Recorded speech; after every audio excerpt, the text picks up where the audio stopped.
Good morning good morning. तर आता आमचे पाहुणे गेले आहेत, जे सगळे काल गेस्ट होते ते, त्याच्यामुळे आम्ही पण सगळे दमलो आहे. हे बघा दमलेली माणसं बघा. आणि आता सनी येतोय. तर सनी फादर येत आहेत आणि सनीचे पप्पा पण येणार आहेत आज फार्मवर. तर आता त्यांचं स्वागत करायला मीच आहे. जग्गू पण नाही आणि विद्या पण नाही. आज दोघांना पण सुट्टी आहे, हाफ डे आहे. सनी आले आहे सनीच्या पप्पांना घेऊन. आणि आता हे बघा ह्यांचं बघा काय सनीवर प्रेम होत जात आहे ते. हा ओके नाही मलाच घे बघीरा इकडे बघिरा स्कॉच. हे काकांना त्रास नका देऊ.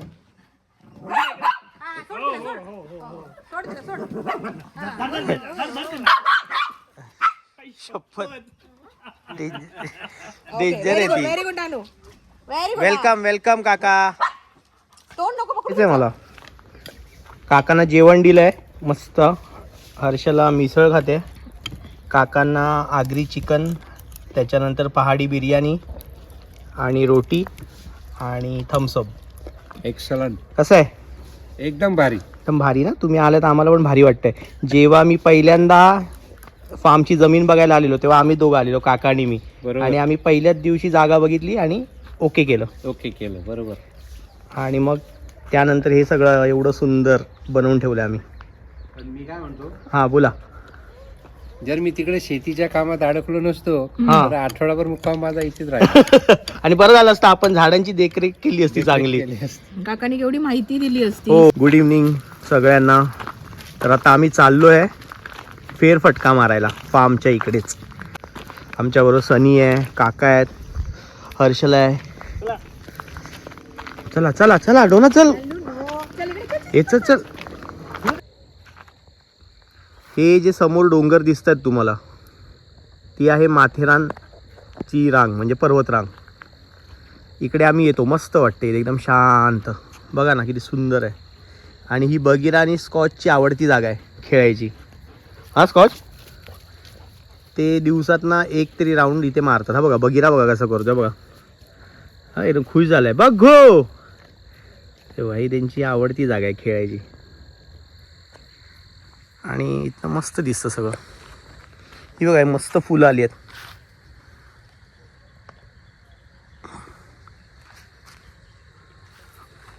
हे बघा स्काय बघा काय मस्त लाईट आहे. ही माथेरानची रेंज आहे. मजा येते का? इथलाच डोनाचा आणि स्कॉचचा व्हिडिओ मिलियनमध्ये गेलेला. त्यात लोकांनी मला काय काय सांगितलेलं, तुम्ही कुत्र्याला बांधता. तुम्ही अरे बाबा बांधत नाही, ते दुसरे कुत्रे असतात. आणि डोनाला कळत नाही, ती पटकन त्यांच्या अंगावर जाते आणि ते हिला ससा समजून खातील गावातले कुत्रे. म्हणून थोडा वेळ तिला वॉकसाठी फक्त लावावं लागतं.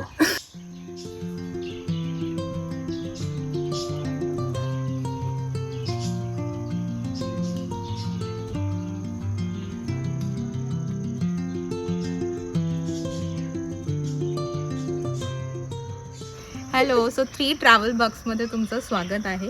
सो आम्ही काल फार्मवर आलो होतो, गेस्ट होते, त्या सकाळी गेले. खूप छान वाटलं त्यांना इकडे आल्यानंतर. आणि त्यांनी आता पुन्हा मार्चची बुकिंग पण आम्हाला सांगितलेली आहे. सो आज आमच्याकडे जसं कौस्तुभने सांगितलेलं की सनी म्हणजे दर्शन आणि त्याचे बाबा म्हणजे माझेही फादर ते आलेले आहेत. तर आम्ही खास त्यांच्यासाठी एक बेत बनवला आहे. तर चला तर मग तुम्हाला बेत दाखवतो काय ते. सो आज आम्ही विचार केला की नेहमी आम्ही चिकन रेसिपीज दाखवल्या आहेत, कौस्तुभने फिश फ्राय दाखवलं आहे, पण काहीतरी वेगळं ट्राय करूया. सो आज असं मनात आलं की पात्रानू मच्छी ही पारसी डेलिकेसी आहे, तर ती आम्ही आज ट्राय करणार आहोत. आणि दुसरं म्हणजे बनाना लीफमधलं फिश. सो तर मग चला जाऊया आपण रेसिपीकडे.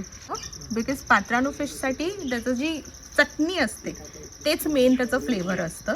सो त्याचे इंग्रेडियंट्स मी तुम्हाला नंतर सांगेन, पण फर्स्ट आम्ही करणार आहोत बनाना लीफमधलं फिश. सो बनाना लीफमध्ये जेव्हा आपण फिश किंवा कुठलाही डेलिकेसी करतो तर सगळ्यात आधी त्या लीफला थोडं तव्यावर किंवा असं जागेमध्ये शेकून घ्यावं लागतं, अदरवाईज ते तुटतं. असं आपण स्टार्ट करणार आहोत पहिलं बांगडा फ्रायने.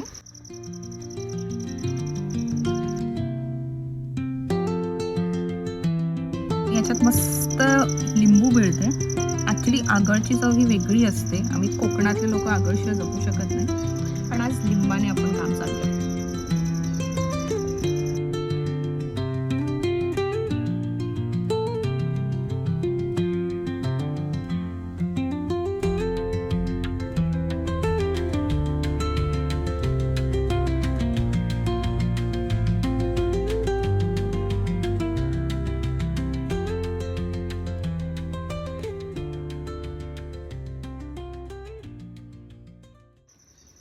मसाला रेडी झाला आहे आणि मी तो आता छान बांगड्याला लावते.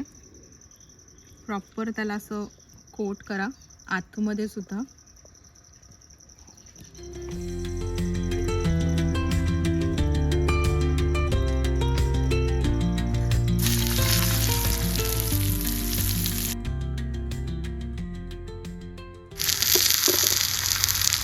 तो आता आम्ही हे ऑलरेडी केलेल्या आमच्या कोळशाच्या बार्बेक्यूवर हे ठेवलेलं आहे, कारण आम्ही जातोय आपल्या नेक्स्ट रेसिपीसाठी.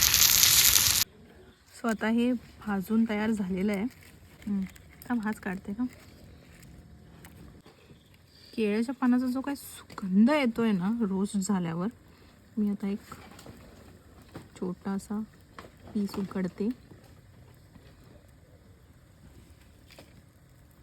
काटा समोर. हो, मी आतलं मस्त मऊ मऊ बाऊ खाते.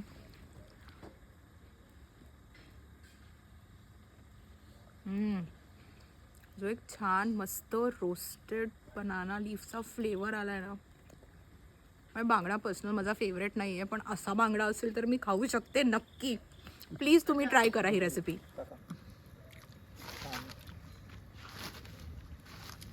Wow yummy. आता आपण जाऊया आपल्या नेक्स्ट रेसिपीकडे, जी आहे पात्रानो मच्छी. तर त्याच्यासाठी आपण ऑलरेडी हे चटणी रेडी केलेली आहे. याच्यात आहे खोबरं, कोथिंबीर, मिरची, लसूण, थोडंसं स्वीटनेससाठी साखर, मीठ आणि नंतर आपण टाकलंय वरती जिरं आणि आपण ह्याला एक वाटणसारखं करून घेतलेलं आहे. तर अगदी सोपी रेसिपी आहे. चटणी अशी प्लेस करायची, वर आपण ठेवूया पापलेट. पापलेटला फक्त मीठ लावून ठेवलेलं होतं.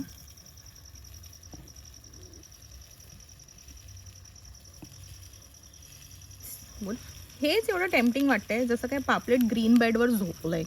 अजून दोरा घे.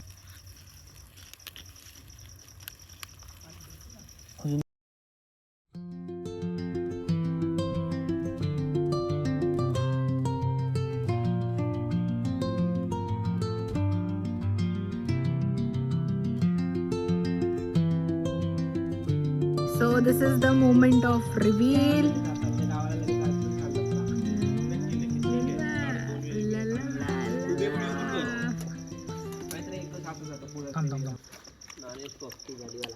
त्या विशेष हार्ड आहे बाई.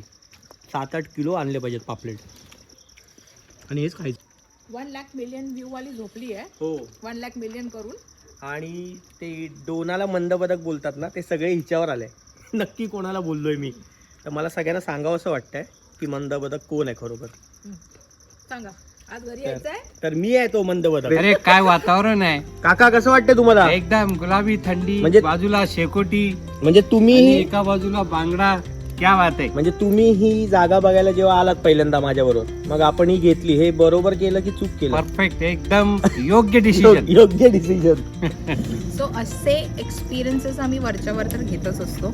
आमचे क्लायंटही घेत असतात आणि आम्हाला हे सगळे एक्सपिरियन्सेस तुम्हाला द्यायलाही भरपूर आवडतं. तर राजोळ फार्मला नक्की व्हिजिट करा अशा एक्सपिरियन्ससाठी आणि गुलाबी थंडीसाठी. थँक्यू. आता छान जेवण झालं आणि मस्त गुलाबी थंडीचा आस्वाद घेत आम्ही बसलेलो. गप्पा रंगतील, जुन्या आठवणी ताज्या होतील आणि मग एक छान झोप पण घ्यायला जाऊ. तर आपण आता भेटूया पुढच्या ब्लॉगमध्ये. Bye bye.